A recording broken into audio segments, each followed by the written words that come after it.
Hi guys, narito ang ika-61 na kabanata ng pagbalik sa nakaraan ng makapangyarihang mandirigma at strategies. Tara at simulan na natin ang kwento. Sa isip niya, marami akong mga rasyon, pero para sa kanila, ito ay walang halaga. Paano kaya ito? Shuo, kinuha niya ng mabilis. Pagtingin niya, isang tableta. Noong panahon ng kadiliman, maraming alchemist ang namatay. Ang isang alchemist na kayang lumikha ng soul concentrating pill ay bihira nga. Sa isip niya, isang eksperto. Gayunpaman, sabi ng matabang tindero, ito lang ay hindi sapat. Para sa Black Flame Sword, 200 ang kailangan. Sabi niya, 200. Sa isip niya, mas mura kaysa sa inaakala ko. Sa isip ng matabang tindero, hindi magbabayad. Narito, inabot ng ating bida. Sige, maghintay ka lang saglit, binata. Mga tao, halos lahat ng tumakas sa Dark Prison Realm noong panahon ng kadiliman ay may daladalang maraming special ring na naglalaman ng napakaraming kayamanan, pero ang mga elixir ay may expiration date. Kumpara sa mga elixir, ang mga armas at talisman ay ordinaryong bagay lamang. Salo, whoosh! Sabi ng ating bida, sa iyo na ito. Sabay salo ni Jian. Patihil sa Jian. Sabi ni Jian, Master. Itinago na ng tindero ang binayad ng ating bida. Sabay lingon ulit nito kung nasaan ang ating bida. Sabi ng matabang tindero, kung maaari kong itanong, alchemist ba kayo, my lord? Tama, napangiti ito. Ako si Li Fu. Gusto kong malaman ang pangalan ni my lord.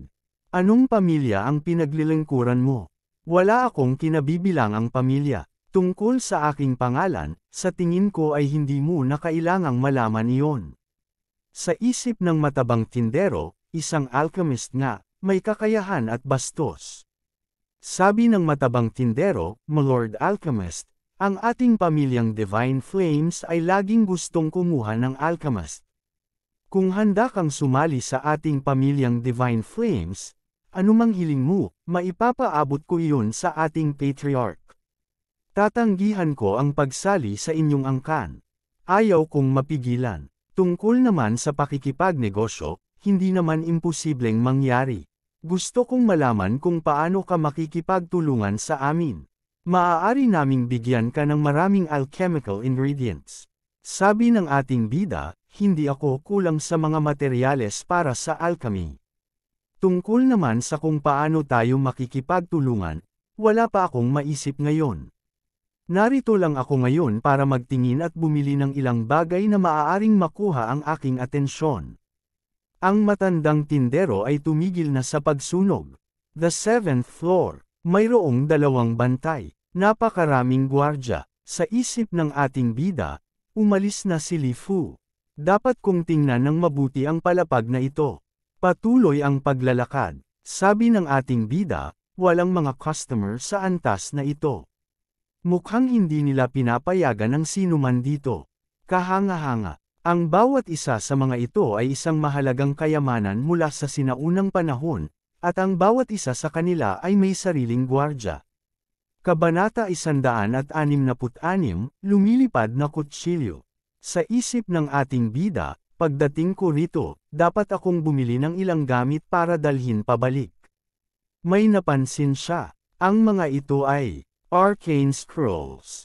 Ang mga ito ay Legend Rank Forbidden Techniques, at mayroong 7 piraso. May nagsalita, interesado ka ba sa mga scroll na ito, kapatid? Lumingon ang dalawa. May ipinakitang isang lalaki. Sabi ni Li, interesado nga ako ng kaunti. Sa isip niya, ang kabataang ito ay dapat na tinawag dito ni Li Fu. Ang mga scroll na ito ay magagandang bagay nga.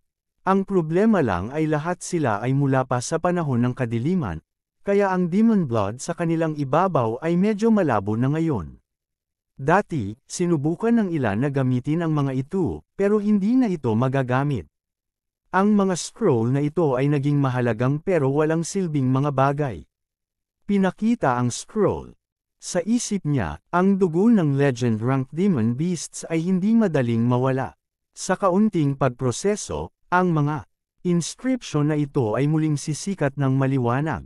Sabi ni Nia Lee, dahil wala na itong silbi sa iyo, bakit hindi mo ibenta sa akin at hayaan mong dalhin ko ito pabalik para pag-aralan? Ngumiti lang ang ating bida. Sa isip ng lalaki, ang ngiting ito. Sabi nito, dahil gusto mo ang mga ito, ibibigay na lang namin sa iyo. Sa isip ng lalaki, naiintindihan niya rin pala ang mga inscription, napakabihira nito. Sa isip ng ating bida, sinusubukan akong utangan ng pabor. Gaya ng inaasahan sa isang direktang descendant ng isang malaking pamilya, ang kanyang mga paraan ay mas kahanga-hanga kaysa kay Li Fu. Hindi maaaring tumanggap ng gantimpala ng walang kontribusyon.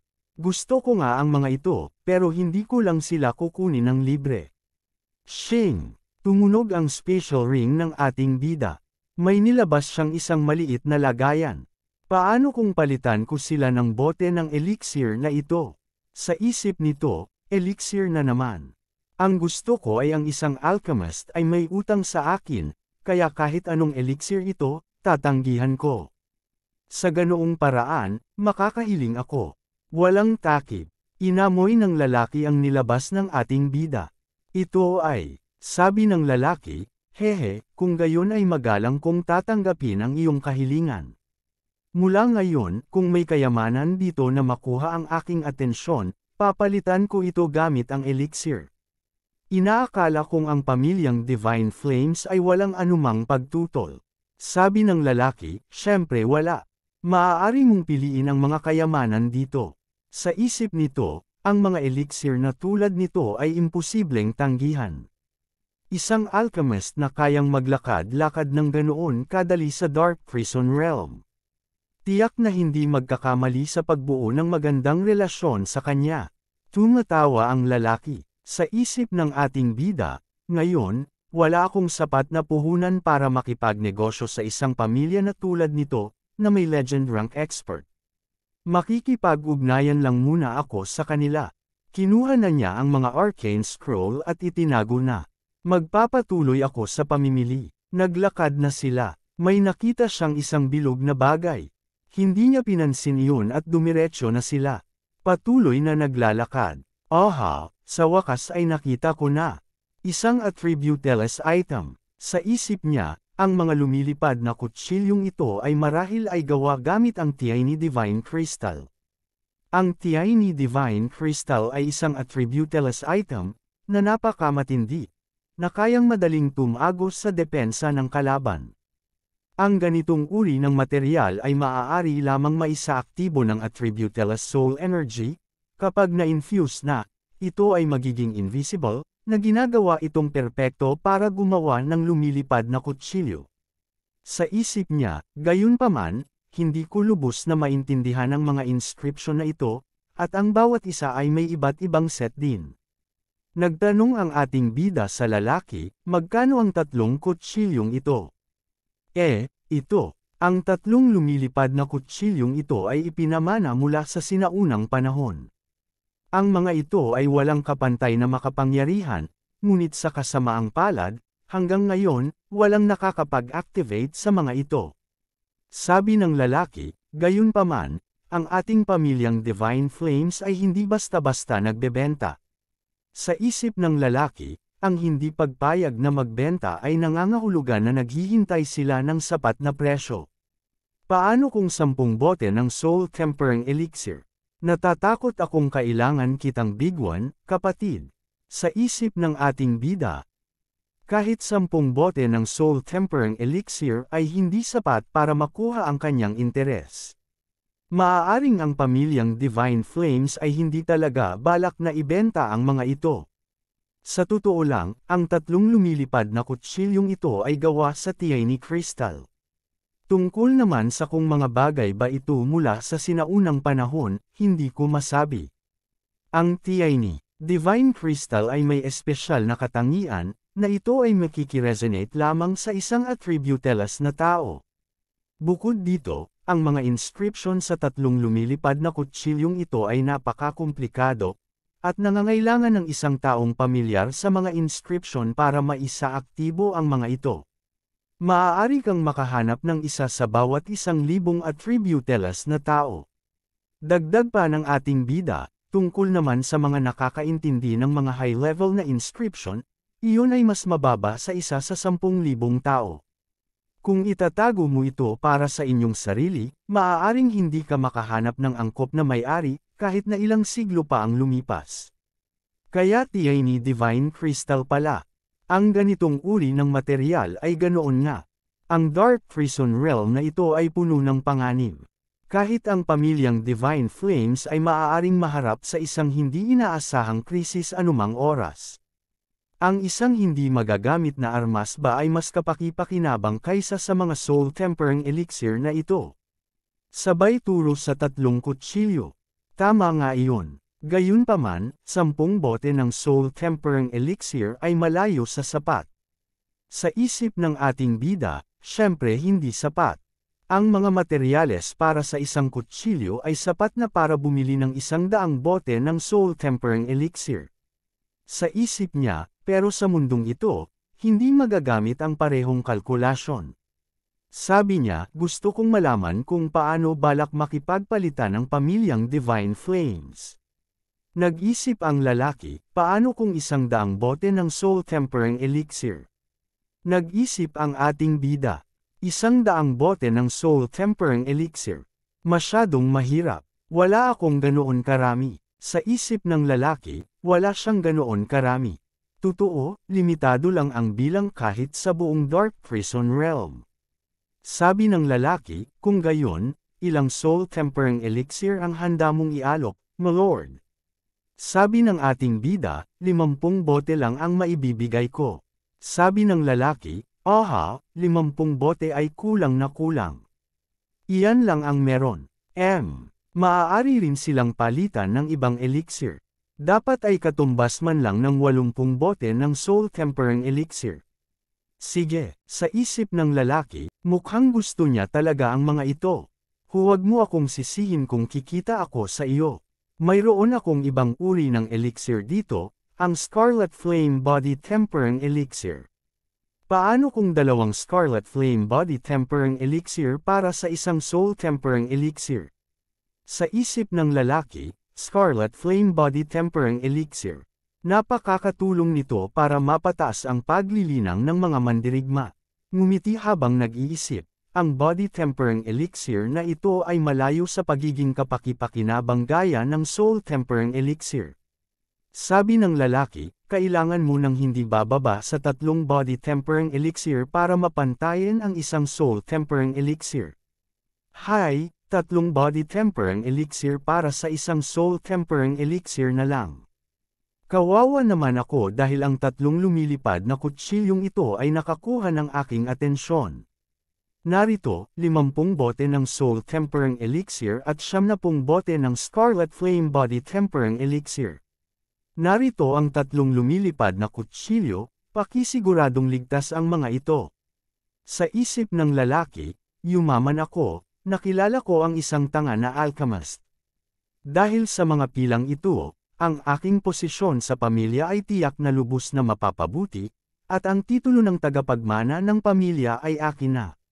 Sa isip ng ating bida, nakuha ko ang mga lumilipad na kutsilyo na gawa sa tiyay Divine Crystal kapalit ng maliit na halaga ng mga tableta, nakinabang ako. Sabi niya, maraming salamat. Sabi ng lalaki, ako si Li Heng. Paano ko tatawagan ang kapatid na ito? Kung gusto mo pang bumili ng mga gamit dito sa hinaharap, maaari kang pumunta rito at hilingin kay Li Fu na ipaalam sa akin. Maaaring tawagin akong Nia Li, kapatid Li Heng. Nia Li, sa isip ng lalaki, gusto kong malaman kung tunay o peking pangalan ang Nai Li.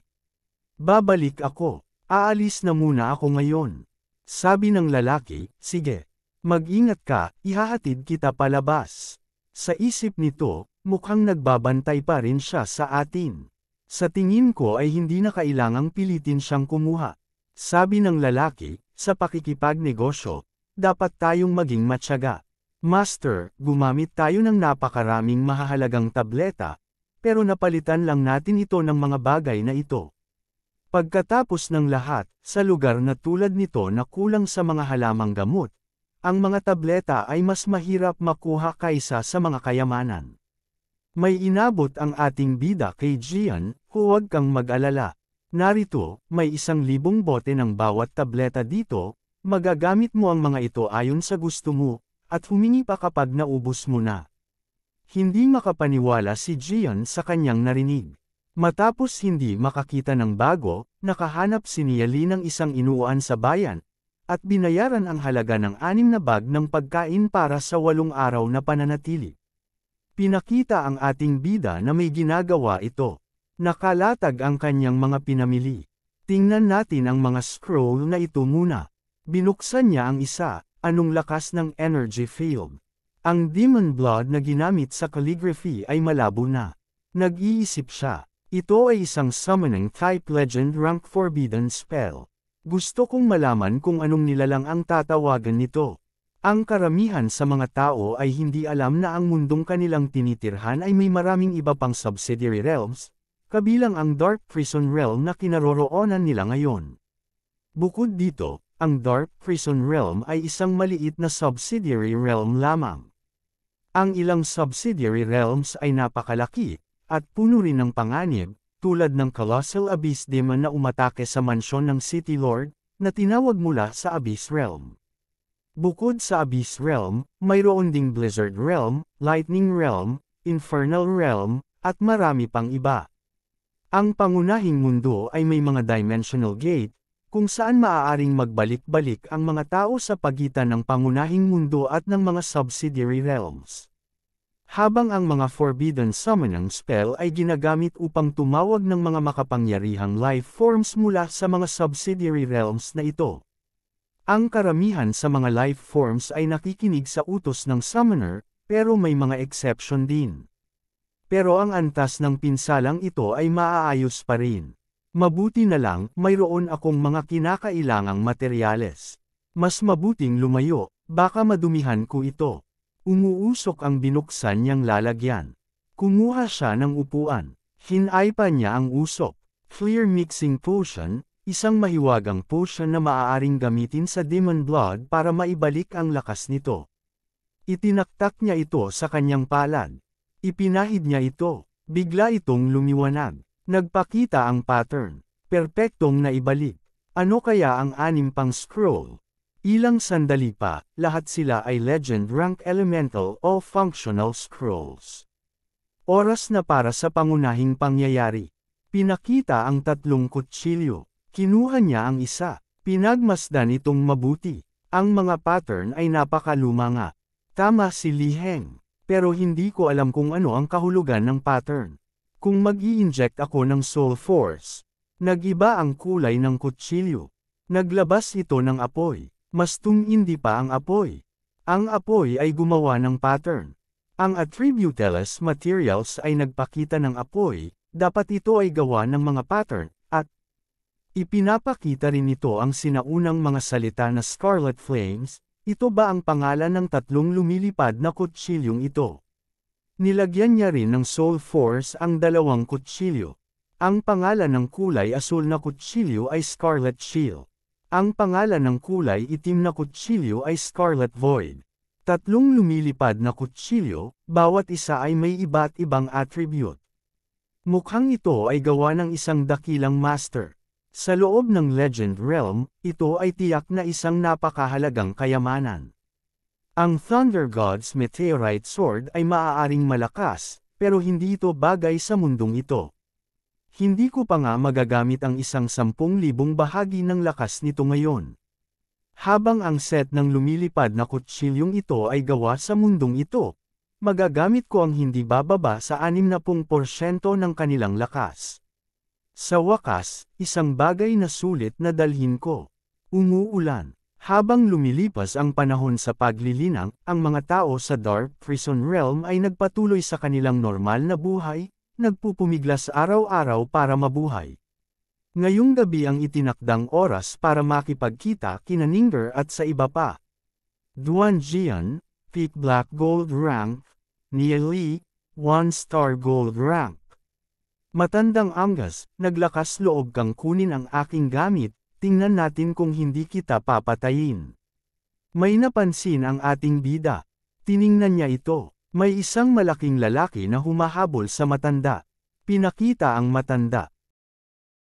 At dito nagtatapos ang kabanata. Maraming salamat po.